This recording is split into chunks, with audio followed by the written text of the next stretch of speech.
എല്ലാവർക്കും പുതിയൊരു വീഡിയോയിലേക്ക് സ്വാഗതം. ഒരു യാത്രയിലാണ്, വയനാട്ടിലേക്കുള്ള യാത്ര. ഏകദേശം 2-3 ദിവസം വയനാട്ടിൽ താമസിച്ച് പ്രധാനപ്പെട്ട സ്ഥലങ്ങളൊക്കെ സന്ദർശിച്ച് തിരിച്ചു വരണമെന്നാണ് ആഗ്രഹിക്കുന്നത്. യാത്ര തുടങ്ങുന്നത് KSRTCയിലാണ്. തിരുവനന്തപുരത്ത് നിന്നും കൽപ്പറ്റയിലേക്ക് ഒരു KSRTC യാത്ര.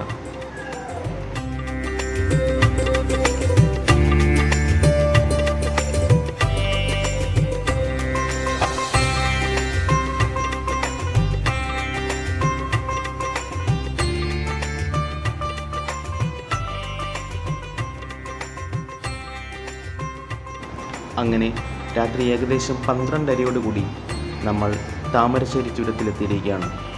ബസ് ഒരുപാട് ലേറ്റായി. റോഡിൽ ഹൈവേയുടെ പണി നടക്കുന്നതുമായി ബന്ധപ്പെട്ട് ഏകദേശം 9 മണിയോടുകൂടി എത്തേണ്ടിയിരുന്ന സ്ഥലത്ത് നമ്മൾ ഏകദേശം 12-12:30 എത്തിയിരിക്കുന്നത്. താമസ സൗകര്യം മുൻകൂട്ടി ബുക്ക് ചെയ്തിട്ടാണ് നമ്മൾ യാത്ര ആരംഭിച്ചത്. ഇന്ന് രാത്രി കഴിച്ചു കൂട്ടാൻ പോകുന്നത് ഇവിടെയാണ്. ഇത് ഈ സ്ഥാപനത്തിൻ്റെ പരസ്യമോ റിവ്യൂവോ അല്ല.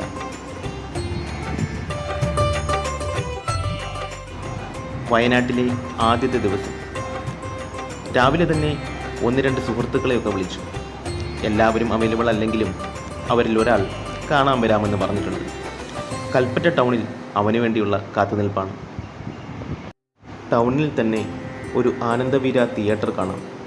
പ്രവർത്തിക്കുന്ന തിയേറ്ററാണ് എന്ന് കരുതി അടുത്ത് ചെന്നപ്പോഴാണ് ഇത് പ്രവർത്തനരഹിതമായി കിടക്കുന്ന ഒരു പഴയ തിയേറ്ററാണ്. അപ്പോഴേക്കും ഞാൻ മുമ്പ് സൂചിപ്പിച്ച വയനാടുകാരൻ സുഹൃത്ത് അനന്തു കാണാനെത്തിയിരുന്നു. ഇന്ന് മുഴുവൻ എൻ്റെ കൂടെ കൂടിക്കൊള്ളാമെന്ന് അനന്തു വാക്ക് നൽകിയിട്ടുണ്ട്. അങ്ങനെ ഞങ്ങൾ രണ്ടും കൂടി വയനാടൻ കാഴ്ചകളിലേക്ക് ഇറങ്ങുകയാണ്.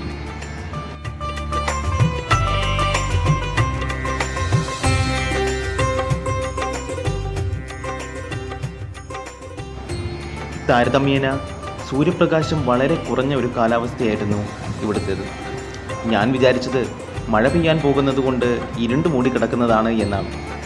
എന്നാൽ പിന്നീട് ചോദിച്ചപ്പോഴാണ് മനസ്സിലാവുന്നത് പൊതുവെ ഇവിടുത്തെ ഒരു കാലാവസ്ഥ ഏകദേശം ഇങ്ങനെയാണ്.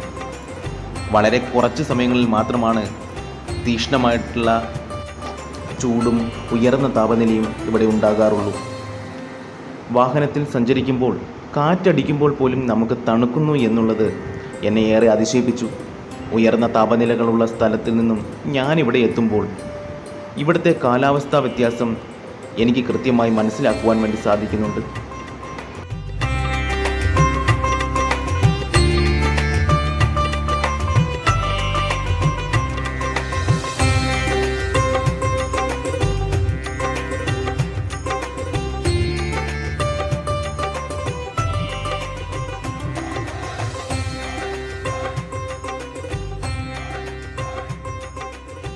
റോഡിനിരുവശവും ഇടവിട്ട് തേയിലത്തോട്ടങ്ങൾ കാണാം. ആദ്യം തന്നെ 900 കണ്ടിയിലേക്കാണ് പോകുന്നത്. കുറച്ചു ദൂരം ഓഫ് റോഡ് യാത്ര ചെയ്ത് വേണം അവിടേക്ക് എത്തുവാൻ.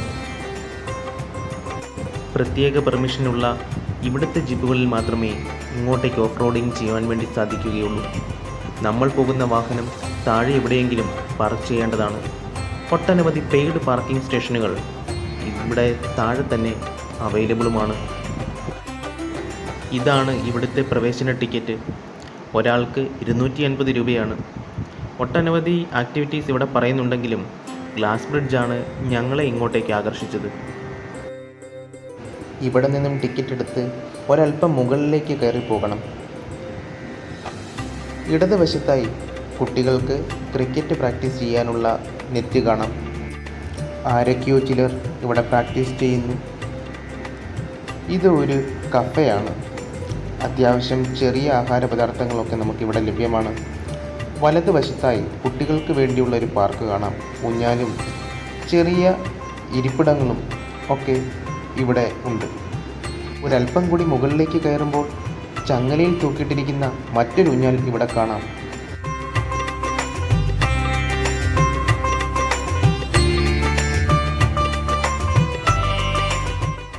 അല്പം കൂടി മുകളിലേക്ക് കയറുമ്പോൾ ഇവിടെയായി ഒരാൾക്കൂട്ടം കാണാം. എന്താണെന്ന് നോക്കിയാൽ ഇവിടെ ഒരു ഊഞ്ഞാലാട്ടമാണ്. സ്വല്പം കൂടി സാഹസികത ഏറിയൊരു ഊഞ്ഞാലാട്ടം. നമ്മുടെ പ്രവേശന ടിക്കറ്റിൽ 250 രൂപയുള്ള നമ്മളുടെ പ്രവേശന ടിക്കറ്റിൽ ഉൾപ്പെടാത്ത ഒരു ഐറ്റമാണിത്. ഇതിന് സെപ്പറേറ്റ് ചാർജാണ്. ക്രിസ്മസ് ടൈം ആയതുകൊണ്ട് തന്നെ ക്രിസ്മസ് ട്രീയും പുൽക്കൂടുമൊക്കെ ഒരു വശത്ത് ഒരുക്കിയിരിക്കുന്നതായി കാണാം. മറ്റെന്തോ പണിയുവാനുള്ള ഒരുക്കമാണിതെന്ന് തോന്നുന്നു. ഇതാണ് ഗ്ലാസ് ബ്രിഡ്ജിലേക്കുള്ള കവാടം. ഇവിടെ നിന്ന് നോക്കിയാൽ താഴെ നിന്ന് ആളുകൾ കയറി വരുന്നതും ക്രിക്കറ്റ് കളിക്കുന്നതും സാഹസികമായ ഊഞ്ഞാലാട്ടവുമൊക്കെ കാണാം. ഇവിടെ നിന്ന് അങ്ങോട്ട് ഗ്ലാസ് ബ്രിഡ്ജിൻ്റെ തുടക്കമാണ്. പാദരക്ഷകൾ ഊരി വച്ചതിന് ശേഷം നമുക്ക് ഗ്ലാസ് ബ്രിഡ്ജിലേക്ക് കയറാവുന്നതാണ്. ഒരല്പം ദൂരം മുന്നിലേക്ക് നടക്കുവാനുണ്ട്. താഴെ നല്ല ആഴം കാണുവാൻ വേണ്ടി സാധിക്കും. ജീപ്പിന് ആളുകൾ വരുന്നതും ഒക്കെ ഇവിടെ നിന്ന് നോക്കിയാൽ നമുക്ക് കാണാം. ഈ ബ്രിഡ്ജിനെ രണ്ടായി തരംതിരിച്ചിട്ടുണ്ട്. ഇടതുവശത്തുകൂടിയും വലതുവശത്തുകൂടിയും ആളുകൾക്ക് പോകാം. ചിലപ്പോൾ ഒരു വശത്തുകൂടി പോയി മറ്റൊരു വശത്തുകൂടി ഇറങ്ങുവാൻ വേണ്ടി ചെയ്തിരിക്കുന്നതായിരിക്കാം.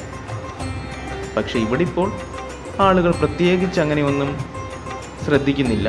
രണ്ട് ഭാഗത്തു കൂടിയും ആളുകൾ പോവുകയും വരികയും ഒക്കെ ചെയ്യുന്നു.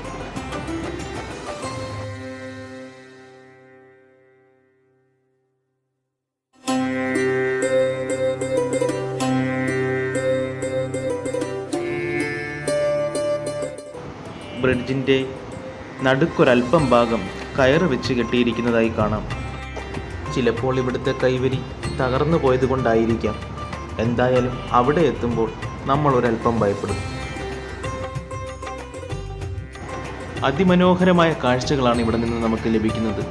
പടർന്നു കിടക്കുന്ന മലനിരകളും മലനിരകളെ തൊട്ടുരുമി പോകുന്ന മേഘങ്ങളുമൊക്കെ കണ്ണിന് കുളിർമയേകുന്ന ഒരു കാഴ്ച തന്നെയാണ്.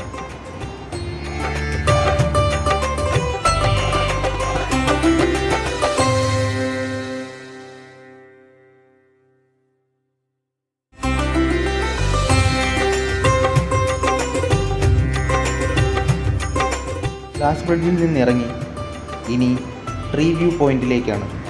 നമ്മുടെ പഴയ ഏറുമാടങ്ങൾ പുതിയ രീതിയിൽ ചെയ്തിരിക്കുകയാണ്.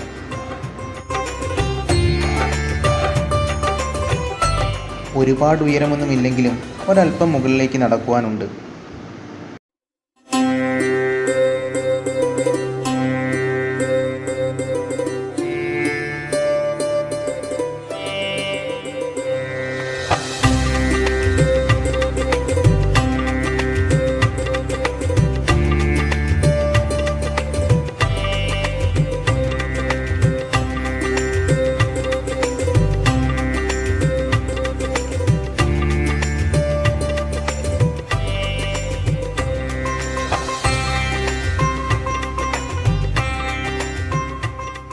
അങ്ങനെ ട്രീ വ്യൂ പോയിൻറ്റിൻ്റെ മുകളിലെത്തിയിരിക്കുന്നു. ഒരല്പം മുൻപോട്ട് നീങ്ങിയാൽ നമ്മുടെ വ്യൂ പോയിൻ്റായി. മരങ്ങളൊക്കെ ഇതിനുള്ളിലൂടെ കടത്തിവിട്ടിരിക്കുന്നു. അതുകൊണ്ട് തന്നെ ഇവിടെ അല്പം തണലും തണുപ്പുമൊക്കെ ഉണ്ട്. മരങ്ങളൊന്നും തന്നെ മുറിച്ച് മാറ്റാത്തത് ഒരു കൗതുകമുള്ള കാഴ്ച തന്നെയാണ്. എന്തായാലും അവയങ്ങനെ നിലനിൽക്കുന്നുണ്ടല്ലോ എന്നുള്ളത് തന്നെ വലിയ ആശ്വാസം.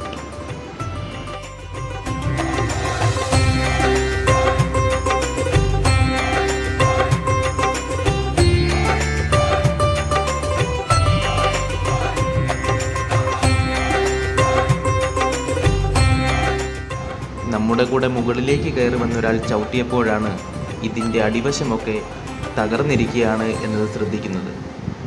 തുടർന്ന് എല്ലാവരും അല്പം സ്വല്പം മാറി നിൽക്കുകയും ഞങ്ങളതിൻ്റെ അടിഭാഗം പൊക്കി പരിശോധിക്കുകയും ചെയ്തപ്പോഴാണ് ഏതായാലും താഴെ പോകത്തില്ല, അടിയിൽ തടിയൊക്കെ ഇട്ടിട്ടുണ്ട്.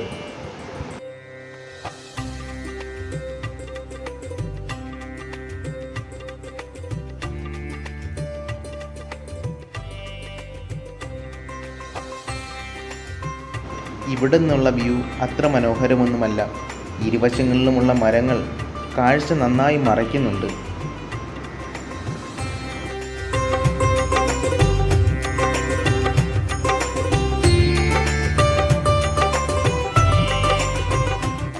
അങ്ങനെ പതിയെ താഴേക്ക് ഇറങ്ങുവാനുള്ള പരിപാടിയാണ്. നമ്മൾ കയറി വന്ന ജീപ്പ് ഏകദേശം 1 മണിക്കൂർ നേരത്തേക്ക് മാത്രമേ നമ്മളെ കാത്ത് താഴെ നിൽക്കുകയുള്ളൂ.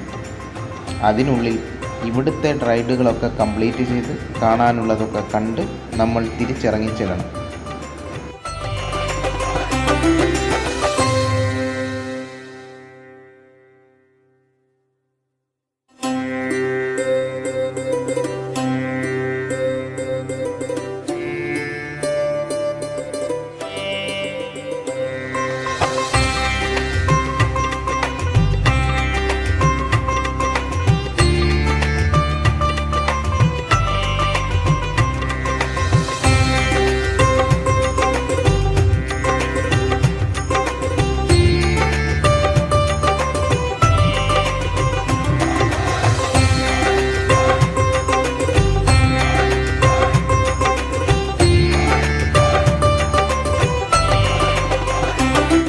ഇവിടെ കുറേ ആളുകൾ അമ്പെയ്തും വെടിവെച്ചും പരിശീലിക്കുന്നു.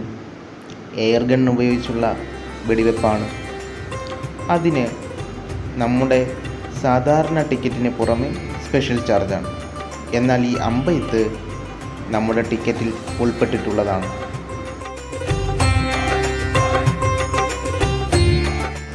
അങ്ങനെ അവിടെ നിന്നും താഴേക്ക് എത്തിയിരിക്കുകയാണ്. ഇനി ഒരൽപ്പം ക്രിക്കറ്റ് കളിയാവാം എന്ന് വിചാരിച്ചു. ഇവരിറങ്ങിയിട്ട് വേണം ഞങ്ങൾക്ക് കളിക്കുവാൻ വേണ്ടി കയറാൻ. അങ്ങനെ ഒരൽപ്പം നേരം ഇവരുടെ കളിയും കണ്ട് ഇവിടെ ഇങ്ങനെ നിന്നു.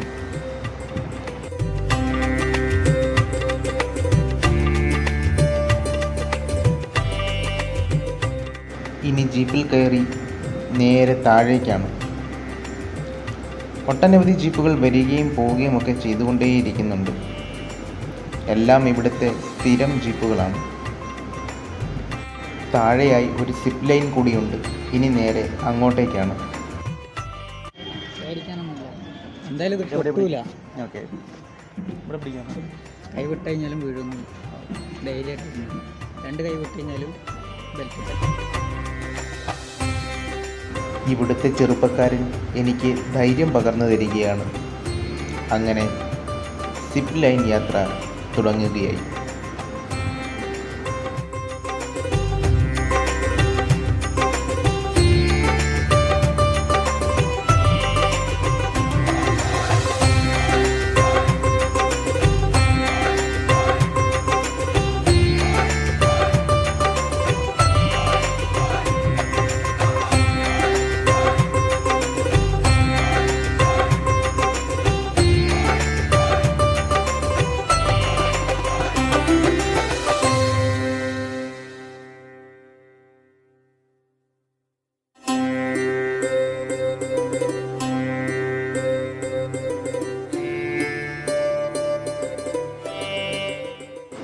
അങ്ങനെ സിപ്പ് ലൈൻ യാത്രയൊക്കെ കഴിഞ്ഞ് വീണ്ടും ജീപ്പിലേക്ക് തിരിച്ചെത്തിയിരിക്കുന്നു.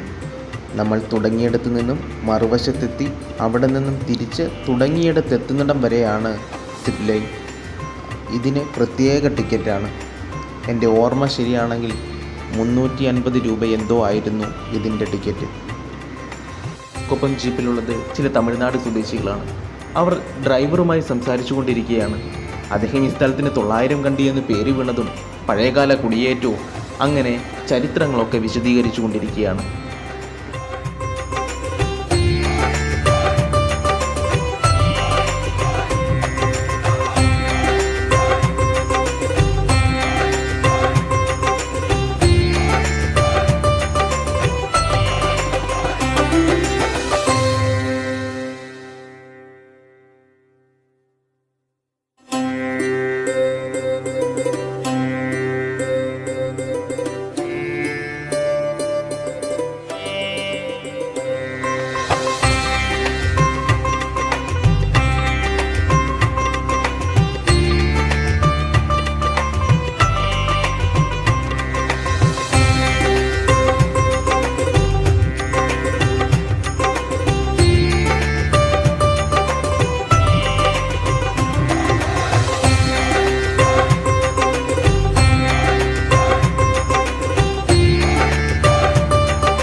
ഒരു വാഹനത്തിന് കഷ്ടി കടന്നു പോകാനുള്ള വീതി മാത്രമാണ് ഇവിടുത്തെ റോഡുകൾക്കുള്ളത്.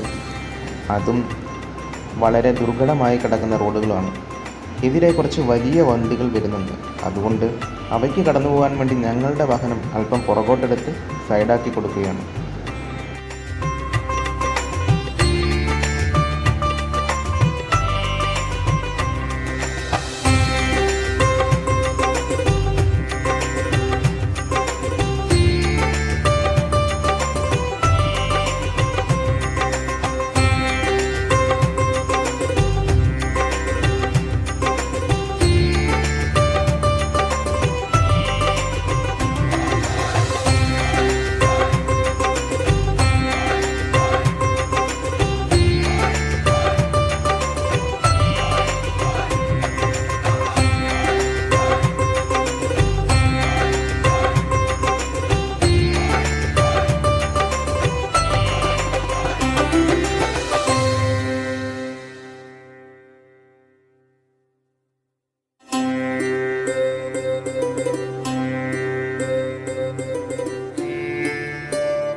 തൊള്ളായിരം കണ്ടിയിലെ കാഴ്ചകളൊക്കെ കഴിഞ്ഞ് നമ്മൾ തിരിച്ചിറങ്ങി വന്നിരിക്കുകയാണ്. വയനാട്ടിലെ യാത്ര തുടർന്നുകൊണ്ടേയിരിക്കുന്നു. അടുത്തതായി പോകുന്നത് മുണ്ടക്കൈയിലേക്കാണ്. കേരളത്തെ ആകെ പിടിച്ചു കുലുക്കിയ വയനാട് ദുരന്തം നടന്ന മുണ്ടക്കൈയിലേക്ക്. ഇതൊരു വിനോദസഞ്ചാര കേന്ദ്രമല്ല എന്നുള്ള കൃത്യമായ ബോധ്യത്തിൽ തന്നെയാണ് ഞാൻ അങ്ങോട്ടേക്ക് പോകുന്നത്. നമ്മളെ ആകെ ഞെട്ടിച്ച ആ ദുരന്തഭൂമി നേരിട്ട് കണ്ട് ആ ദുരന്തത്തിൻ്റെ ആഘാതം മനസ്സിലാക്കാം എന്ന് മാത്രമേ ഞാൻ ഉദ്ദേശിക്കുന്നുള്ളൂ.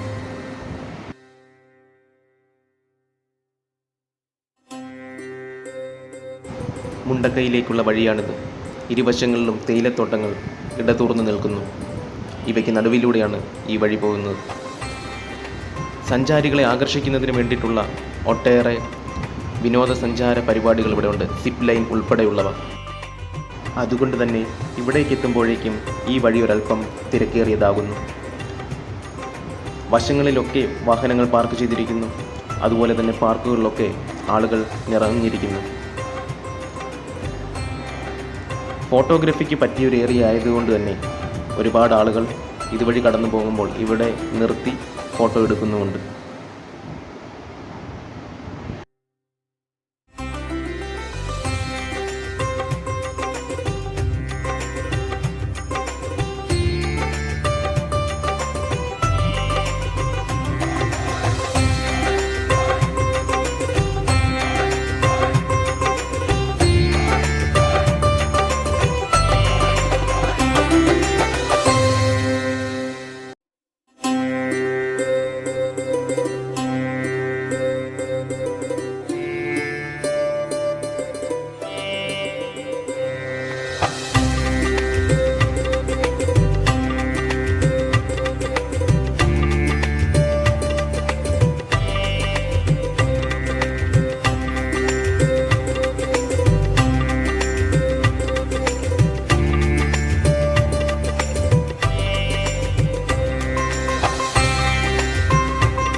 വയനാട് യാത്രയിൽ ഞാൻ ശ്രദ്ധിച്ച മറ്റൊരു കാര്യം, ഒരുപാട് ബൈക്ക് റൈഡേഴ്സ് ഇങ്ങോട്ടേക്ക് എത്തുന്നുണ്ട്. ഗ്രൂപ്പായിട്ടും സോളോ ആയിട്ടുമൊക്കെ റൈഡ് ചെയ്ത് ഒരുപാട് പേർ വയനാട് കാണുവാൻ വേണ്ടി വന്നെത്തുന്നുണ്ട്.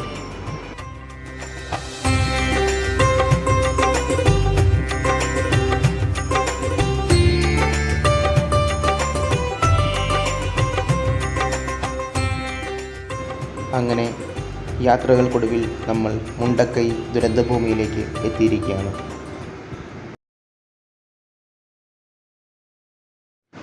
ഇതാണ് നമ്മുടെ ഇന്ത്യൻ സൈന്യം റെക്കോർഡ് വേഗത്തിൽ നിർമ്മിച്ചെടുത്ത ബെയ്ലി പാലം. പാലത്തിലേക്ക് കയറുമ്പോൾ പാലിക്കേണ്ടുന്ന നിർദ്ദേശങ്ങൾ ഇവിടെ കൊടുത്തിട്ടുണ്ട്.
ഇവിടെ നിന്നാണ് ഉരുൾപൊട്ടൽ ആരംഭിക്കുന്നത്.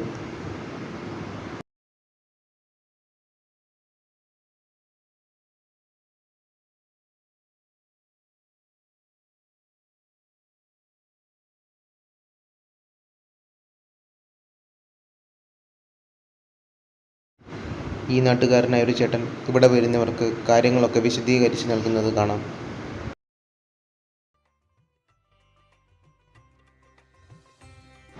പിന്നീട് വന്നത് പൂക്കോട് ലേക്കിലേക്കാണ്. ഇവിടെ എത്തുമ്പോഴേക്കും നേരം നന്നേ വൈകിയിരുന്നു. ഇവിടെ അത്യാവശ്യം നല്ല ആൾത്തിരക്കുമുണ്ട്. കൊമ്പത്തിരുന്നൊരാൾ എല്ലാം വീക്ഷിക്കുന്നു.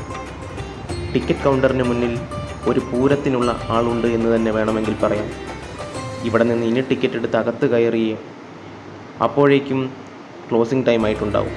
അതുകൊണ്ട് ഇന്ന് അവിടെ കയറണ്ട എന്ന് തീരുമാനിച്ച് നേരെ ചുരത്തിലേക്ക് വന്നു.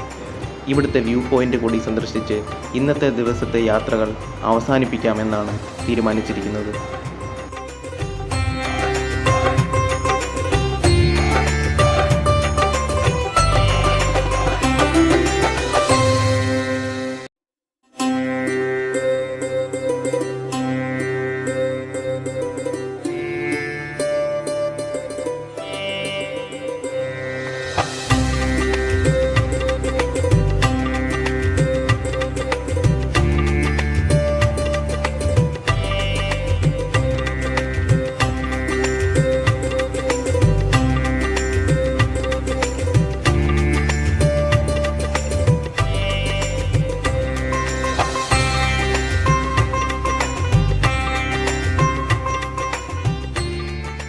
അങ്ങനെ ഇന്നത്തെ യാത്രകൾ അവസാനിച്ചിരിക്കുന്നു.